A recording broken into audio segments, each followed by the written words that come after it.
Friends, ఈరోజు మన కారుణ్య సమూహపు స్వాధ్యాయంలో భాగంగా ఎంప్టీ మైండ్, ఓపెన్ మైండ్ గురించి తెలుసుకుందాం. ఆధ్యాత్మికంగా ఎదగాలి అనుకున్న వారు తప్పకుండా తెలుసుకోవాల్సినటువంటి అతి ముఖ్యమైనటువంటి పాయింట్స్‌ని మనము ఈరోజు తెలుసుకోబోతున్నాం. మరి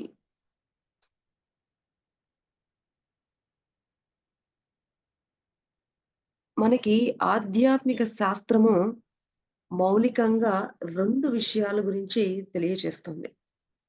ఒకటి ఏమిటి అంటే శృతి, రెండవది స్మృతి.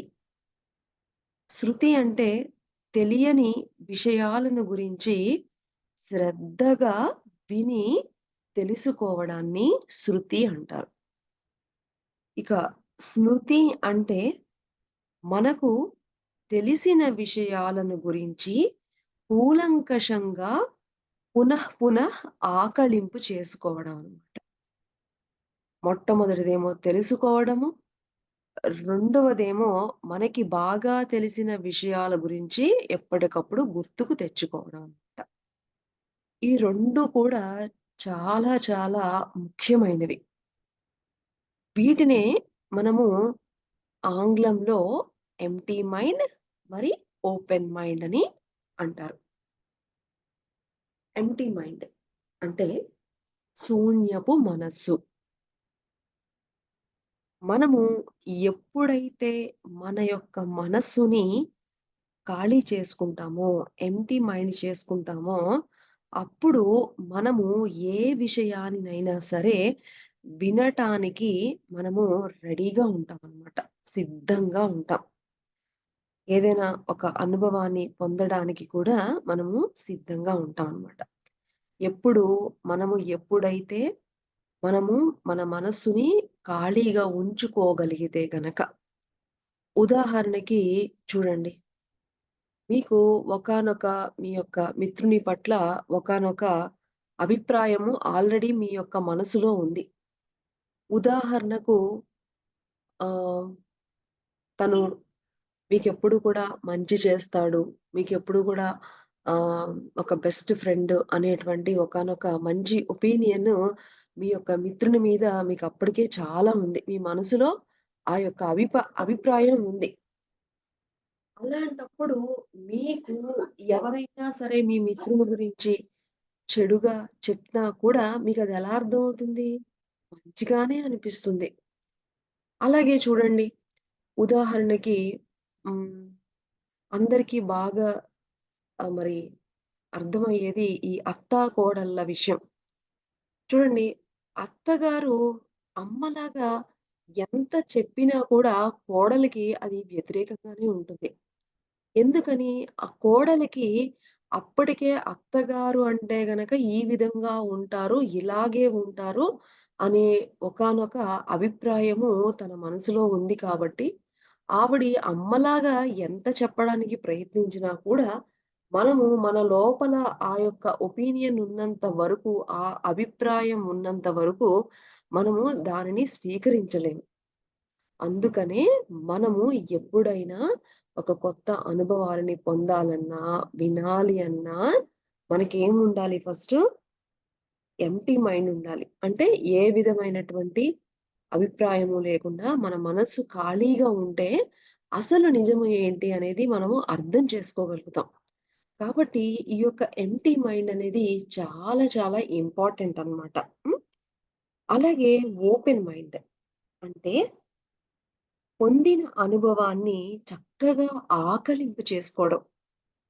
అప్పుడే మనము అర్థమవుతూ ఉంటాం. మనకు మన పక్క వాళ్ళు గూడా అర్థమవుతూ ఉంటారు. దాంతో సమస్త సృష్టి అంతా కూడా ఒక చక్కటి అవగాహన అనేది వస్తుంది. ఇదంతా ధ్యానం చేస్తేనే మనకి సాధ్యమవుతుంది. ఎంత బాగా ధ్యానం చేస్తే అంత బాగా మనకి మన యొక్క ఆ యొక్క శూన్య స్థితి ఎంప్టీ మైండ్ అనేది విస్తరించుకుంటూ వెళ్తుంది.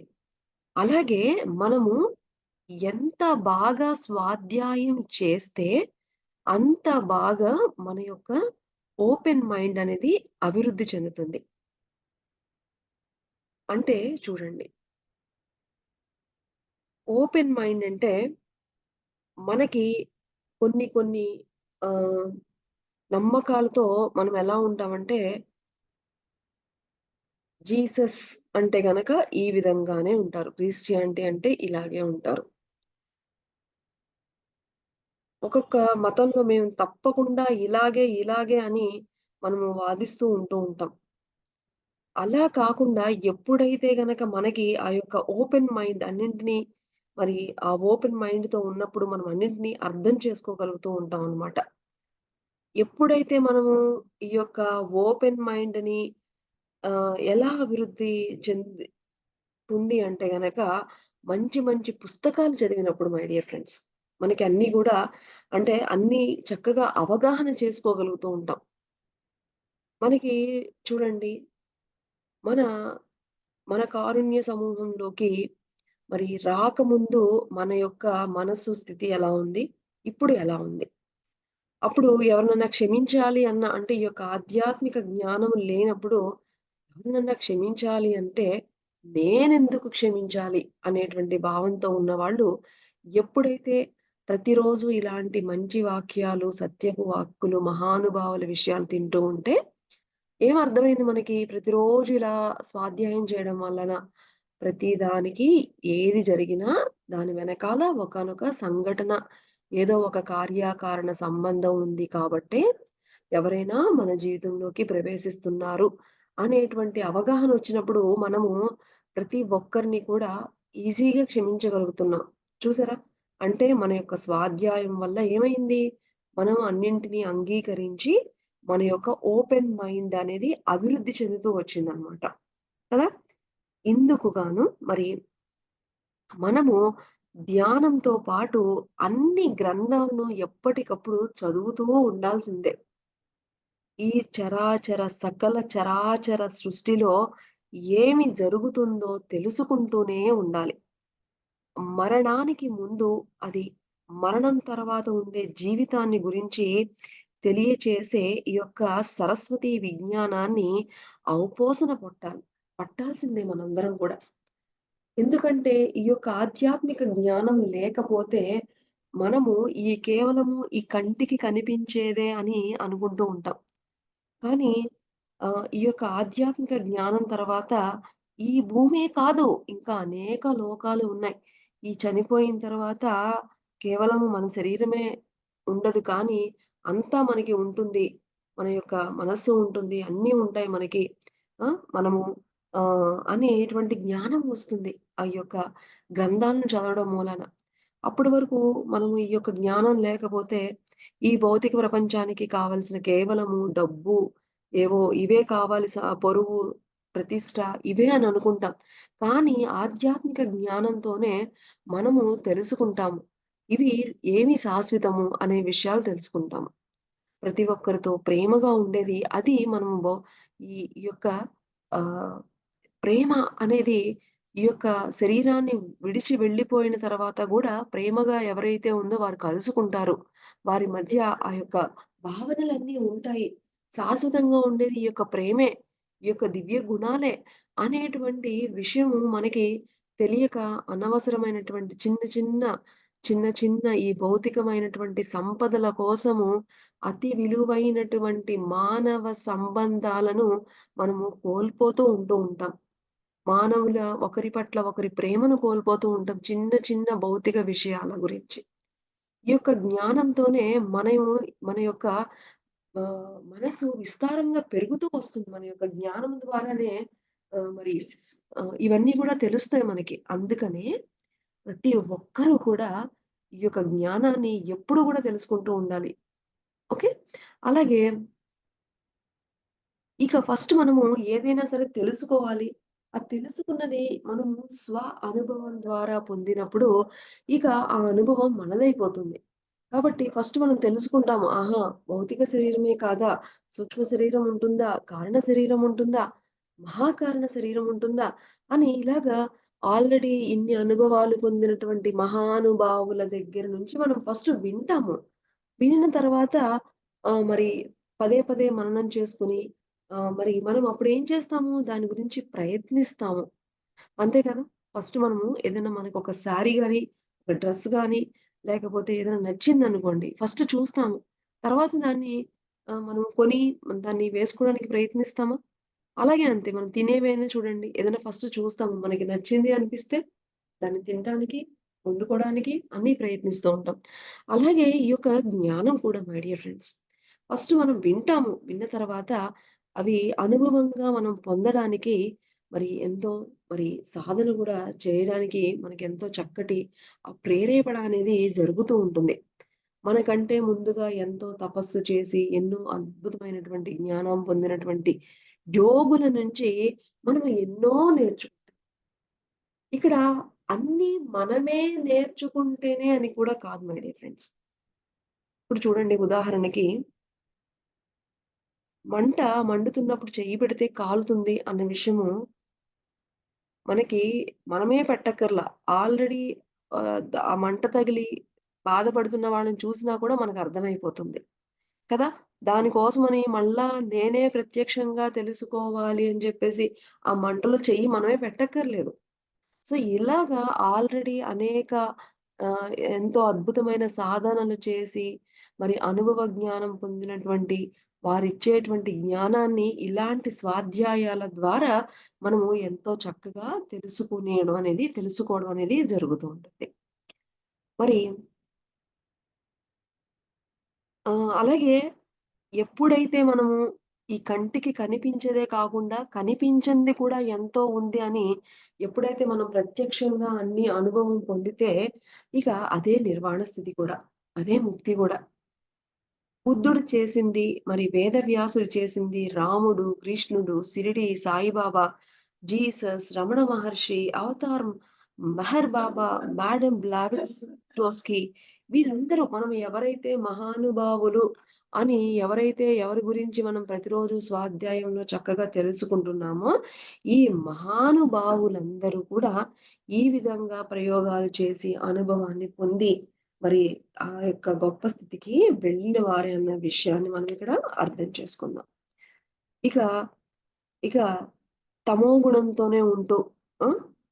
అలాగే రజోగుణంలోనే ఉంటూ ఇంక నాకివేం అక్కర్లేదు. శుద్ధ సాత్వికులుగానే ఉంటూ మరి ఆహ్, అక్కడితో ఆగకుండా ప్రతిరోజు ధ్యానము, ప్రతిరోజు స్వాధ్యాయము, మరి సజ్జన సాంగత్యము చేస్తేనే మనకి ఒక్కొక్కటి నెమ్మదిగా అర్థమవుతూ ఉంటాయన్నమాట. మరి అందుకు మనకి ఫస్ట్ వినయం ఉండాలి మై డియర్ ఫ్రెండ్స్. మనకే అన్నీ మనకు తెలుసు అని అనుకుంటే అహంకారం. సో, మనము ఆ అహంకారాన్ని దాటి వినయంలోకి రావాలి. మరి అలాగే మనకి ఎంత అంటే హిమాలయాల అంత వినయం ఉండాలట. అలాగే మేరు పర్వతమంత సహనం ఉండాలి. అలాగే చెప్పనలవి కానంతగా నియమ నిష్టలు ఉండాలి. ఇవన్నీ ఉంటేనే ఇంత వినయం ఉండాలి. మరి ఎన్ని రోజులు చేసినా నా స్థితి ఇలాగే ఉంటుందని ఆపకుండా, ఇంకా సహనంగా ధ్యాన సాధన చేస్తూ మేరు పర్వతం అంత సహనంతో ముందుకు వెళ్తూ ఉండాలి. అలాగా మరి ఎప్పుడు ఆ సిన్సియారిటీ ఉండాలి. ఆ నియమనిష్టలనేది ఉండాలి. అప్పుడే మనం ఇంత ప్రయత్నం చేయగలిగితేనే, మనము చూసేది వేరు, చూడబడేది వేరు అన్న గందరగోళంతో మరి అస్తవ్యస్తం చేసుకుంటూ, మరి ఎంతో ఎన్నో ఈ సంసార సాగరంలో మునిగిపోతూ ఉన్నాం. ఇవేమీ లేక కదా! మనకి సహనం ఉందా? లేదు. మరి వినయం ఉందా? లేదు. మరి నియమ నిష్టలు జూమ్‌కి టైం అంటాము. మరి టైంకి జాయిన్ అవుతున్నామా? లేదు. మనకి ఇవేమీ లేకుండా మనం ఎలా పొందుతాము? ఎలాగా అన్నీ తెలుసుకుంటాము? ఎవరైనా ఏదైనా పొందాలి అంటే ఇవన్నీ ఉండాలి. సహనం ఉండాలి. సాధన దానికోసం ప్రయత్నం ఉండాలి. దానికోసం మరి నియమ నిష్టలు ఉండాలి. హ్మ్. మరి ఒకానొక నాణానికి ఏ విధంగా అయితే ఒక బొమ్ము, గొలుసు ఉంటేనే ఆ నాణానికి విలువ ఉన్నట్లుగా ఇలాగా మనకి ఎంప్టీ మైండ్ ఉండాలి. అంటే మనము ఎప్పటికప్పుడు మన మైండ్‌ని ఖాళీ చేసుకుంటూ ఉండాలి. అలాగే ఓపెన్ మైండ్‌తో అంటే ఈ యొక్క జ్ఞానంతో అన్నింటిని అర్థం చేసుకొని, అవగాహన చేసుకున్నప్పుడే మనకి ఈ జీవితం అనేది అర్థమవుతుంది, సార్థకమవుతుంది. Okay friends. మనం ఎంప్టీ మైండ్ అంటే ఆ యొక్క మనలో ఉన్నటువంటి ఆ గందరగోళాలన్నింటిని దింపుకోవాలి అంటే ఎంప్టీ మైండ్‌లోకెళ్ళాలి. ఎంప్టీ మైండ్ మనకెప్పుడు బాగా అభివృద్ధి చెందుతుంది? ఎప్పుడైతే మనం బాగా ధ్యానం చేస్తామో, అప్పుడు మనకి ఎంప్టీ మైండ్ అనేది విస్తారంగా పెరుగుతుంది. అలాగే ఓపెన్ మైండ్ ఉండాలి. అంటే అన్నింటిని అంగీకరించి, అర్థం చేసుకొని, అవగాహన చేసుకునేటువంటి జ్ఞానం ఉండాలి. మరి ఈ ఓపెన్ మైండ్ ఎప్పుడు పెరుగుతుంది మనకి? ఎప్పుడైతే మనము మంచి చక్కటి స్వాధ్యాయాలు, మహానుభావుల చరిత్రలు ఇవన్నీ చదువుతూ ఉన్నప్పుడు మనకి అన్నీ అర్థమవుతూ ఉంటాయి. చూడండి ఒక సిట్యుయేషన్ జరిగింది అంటే గనక, ఒక్కొక్కరు ఒక్కొక్కలాగా అర్థం చేసుకుంటారు. ఎలాగా అంటే అది వాళ్ళకున్నటువంటి జ్ఞానం మేరకు, వాళ్ళకున్నటువంటి ఆ ఓపెన్ మైండ్‌ని బట్టి వాళ్ళు అర్థం చేసుకుంటూ ఉంటారు. కాబట్టి మనము ఎప్పుడు టైం దొరికినా ఏం చేస్తూ ఉండాలి? సమయాన్ని ఏ మాత్రము వృధా చేసుకోకుండా ధ్యానంలో కూర్చోవడం ప్రాక్టీస్ చేసుకోవాలి. అలాగే మరి కళ్ళు అసలు మూసుకోవడమే చేత కాకపోతే, ఒక చోట కూర్చొని, కుదరకపోతే మనం మరి మౌనంగా ఉండాలి. ఫ్రెండ్స్ మనం ఎప్పుడైతే మౌనంగా ఉంటామో, మనకి ఎంతో శక్తిని పొందుతూ ఉంటాం మై డియర్ ఫ్రెండ్స్. కాబట్టి మౌనంలోనూ ఉండాలి. వీలైతే కనీసం ధ్యానం చేస్తూ ఉండాలి. ఇలాంటి మంచి మంచి సద్గ్రంథాలు చదవడం ద్వారా, ఈ సకల సృష్టిని గూడా అర్థం చేసుకునేటువంటి స్థితికి మనం వెళ్ళాలి. కేవలము మన తోటి వారిని, మనలా ఉండేవాళ్ళని కొంతమందిని అర్థం చేసుకోగలుగుతున్నాం. కానీ, మనకి ఈ యొక్క జ్ఞానంతో ఈ విశ్వంలో ఉన్న సకల రహస్యాలను అర్థం చేసుకునేటువంటి స్థితికి మనమందరం కూడా వెళ్ళగలగాలి. కాబట్టి ఈ 2 మనం పొందాలి అంటే ఏం చేయగలగాలి? ప్రతిరోజు ధ్యాన సాధన చేయాలి. ప్రతిరోజు స్వాధ్యాయం చేయాలి. అలాగే ఇలాగ చేసే వాళ్ళతో అప్పుడప్పుడు మాట్లాడుతూ ఉండాలి. మరి అప్పుడు మనము కూడా ఒకానొక సిద్ధార్థుల వారు బుద్ధుడు ఏ విధంగా అయ్యారో, అలాగే మనము కూడా అందరము బుద్ధుళ్ళం అవుతాము. Okay friends. Empty mind, open mind. So, empty మైండ్‌ని విస్తారంగా పెంచుకోవాలంటే ధ్యానం చేయాలి. ఓపెన్ మైండ్‌ని మనం కలిగి ఉండాలి అంటే గనక ఎప్పటికప్పుడు అద్భుతమైన చక్కటి మహానుభావుల గ్రంథాలను స్వాధ్యాయం చేస్తూ ఉండడం ద్వారా మనము మన యొక్క ఓపెన్ మైండ్‌ని విస్తారంగా పెంచుకోవచ్చు. ఇది ఈరోజు మన స్వాధ్యాయంలో గురువులు అందించినటువంటి జ్ఞానం. మరి మరొక్కసారి మన గురువులకు, దివ్యులకి, విశ్వానికి కృతజ్ఞతలు తెలుపుకుంటూ తిరిగి రేపటి మరొక చక్కటి కాన్సెప్ట్‌తో కలుసుకుందాం. Thank you.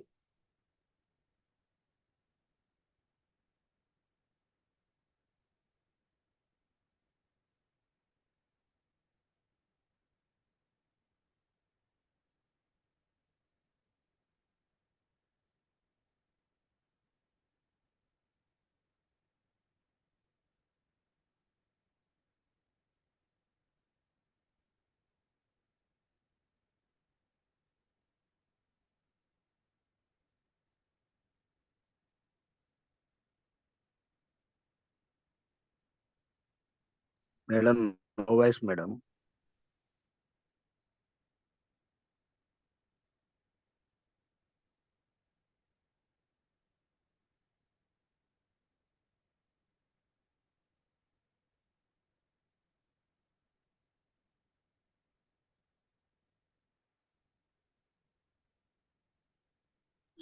మేడం వాయిస్ రావట్లా. రికార్డింగ్‌లో ఉంది సార్. ఒక్క నిమిషం ఉండండి. You are committing 3 mistakes. Number 1,